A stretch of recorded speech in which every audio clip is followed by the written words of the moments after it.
the CyberHub bunker and studio, you're tuning in to the CyberHub podcast. And now for your host and CISO, James Azar.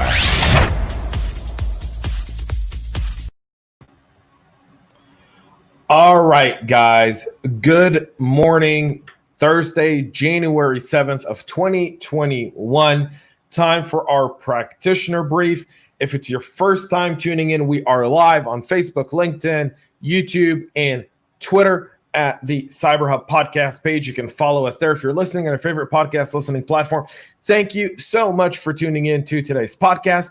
Not an easy one today, obviously, after everything that transpired yesterday, and we have a lot of things to talk about as well, but we will get to that. Before we do that, though, today's episode is sponsored by our friends over at KnowBe4 and Wistic, and I'll be showing you something really cool from Wistic here in just a few moments as well, so you'll want to check that out. But thank and support our sponsors. They are linked below. If you're listening to the podcast, you can actually check them out and see what they've got for you in their arsenal of tools to help you deal with security. So for those tuning in live, before we get started on today's podcast, have a sip of coffee with me. It's 9 a.m. Eastern time. A lot of you are just waking up, still in bed. In Central Time Zone, it's 8 a.m. Mountain Time, 7 a.m. Good morning. And if you're up at 6 a.m. in California, I hope it's so that you can go and get a surf on. I'm drinking a trusty espresso this morning. I hope you're enjoying whatever cup of coffee you're getting.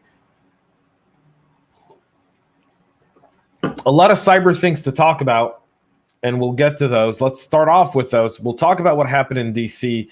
in just a few moments, as well as we talk a little bit about the broadcast and some of the stuff that was going on Twitter yesterday. As I'm doing this broadcast, though, for everyone tuning in live, you can comment. I do see all comments, and I'll feature you on. So if you ask questions, we'll get right into that. Let's get right into this whole thing with JetBrains. So two major SolarWinds updates have taken place in the last 24 hours. One, apparently, JetBrains is denying involvement in the SolarWinds incident, even though they are under investigation, according to the New York Times and Wall Street Journal.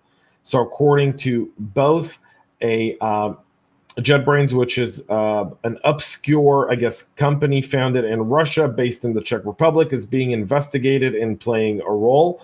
The firm's CEO, Maxim Shafarov, said that they are not a part of this, but apparently, in particular, investigators believe that the hackers targeted a JetBrains product named TeamCity, a CI/CD server that is used to assemble components in the final software app, in a process known as building a very interesting development as part of the investigation. SolarWinds is one of their customers.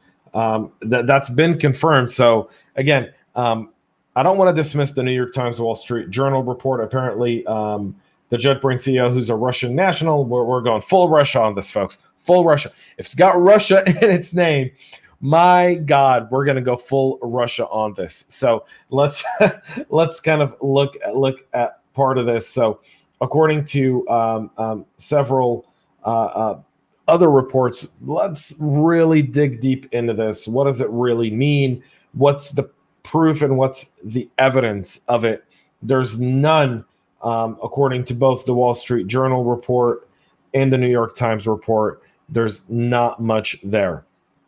The other SolarWinds here news, also from ZDNet, where the Department of Justice say that the attackers were able to access its Microsoft Office 365 email server. So here we go.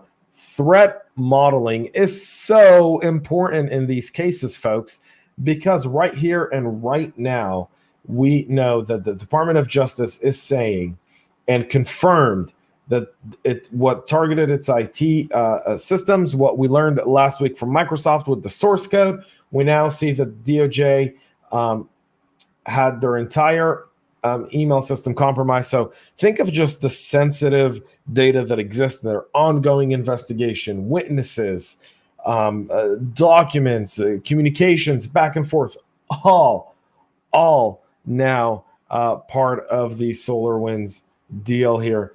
If you look, other agencies that have been impacted, you can see that. So what do we do as practitioners? And I guess that's the question I'll go over. And I don't typically do this, but I want to do this today because I was speaking to my friends over at Wistic yesterday. And Tom and Jonathan brought up something, and they go, listen, we're doing a SolarWinds vulnerability response survey where essentially it's a 9-question survey, and then it's in Excel, and it kind of helps you determine what you're doing. This can be found at wistic.com/SolarWinds. Again, that's Wistic, WHISTIC.com/SolarWinds, and you can do the survey, which I did yesterday, which was very helpful, by the way. So check those guys out, and thank you for your support. You're a very loyal and good sponsor to the show and our fans, so we appreciate that, Wistic. It's a free survey that you're able to take that helps you understand your software supply chain vulnerabilities right now, which is critical. So let's continue with the SolarWinds story here as well, which is we're obviously going to see more of this stuff take place. A lot more of it is going to happen, and it's only going to increase with time. So what does that really mean? And how do we really start to deal with this? So one, we have to start threat modeling this stuff organizationally, and we have to start looking cross-organization in our software development supply chain, and in our internal software development, in the tools that we're using. And yes, it's a lot more work for practitioners. Trust me, no one does that, but you don't sign up for security for the easiness of it. You want to do something easy, do something easy. I don't know what's easy out there today in today's world, but if you have a job that you enjoy that's easy, comment, let me know. We can discuss it.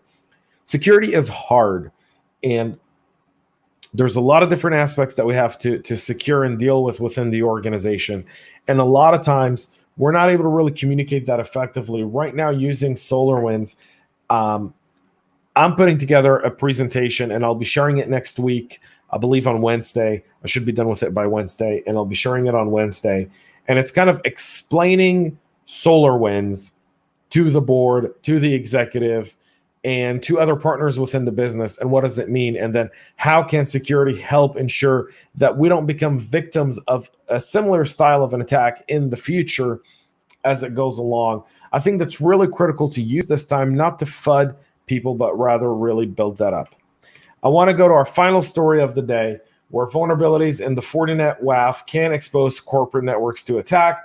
So several potentially serious vulnerabilities have been discovered in the Fortinet FortiWeb web application firewall, which could expose corporate networks to attacks. This is according to the researchers who found them. The CVEs are identified, and you can see them here below. CVE 2022-90015, 29016, 29019, and 29018 have all been assigned. 3 of the flaws are described as an SQL injection issue, and 2 buffer overflows can be exploited by a remote attacker without authentication. However, Fortinet only assigned them a CVSS score of 6.4, essentially giving them a medium severity and a risk rating of 3 out of 5. Again, CVSS scores completely and absolutely up to the company. Really, I mean, I know there are people who make claims that CVSS scores are important. I don't really see it. So with that being said, that's some stuff that's going on there that we have to really address. But make sure that you understand these flaws and that there is a patch in place that have been designed by Fortinet to really take care of this issue as well. So if you're using Fortinet, just upgrade your firewalls if you haven't done so already, because as we know, once it's out there, once it's reported, the bad guys are going to come looking to exploit it. So just get it taken care of. All right. That's it for our practitioner brief today and this week. Yesterday, obviously a very, very somber day in our nation. The violence that happened in Washington, D.C. is inexcusable. As a patriot of our nation, I find it completely disheartening to see what took place yesterday, including the loss of life. And a lot of people were kind of sharing pictures of Nancy Pelosi's office as they took over Nancy Pelosi's speaker office, and the emails of the staffers there who had left their computers unlocked and left, talking about cyber hygiene and due diligence. And it's I know a lot of people on the Hill, a lot of staffers who are friends and who are people who I highly respect. This was an unanticipated breakout of violence yesterday.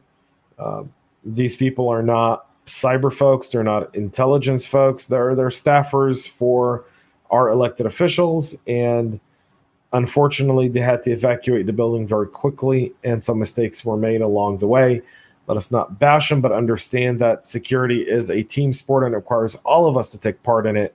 So let's do our part in ensuring that as well. So thank you all for watching our show today. We'll be back Monday with a lot more next week, back with CISO Talk, Tech Corner. So many more things. Sorry, Tech Corner will be on tomorrow with Roger Grimes. Don't miss it.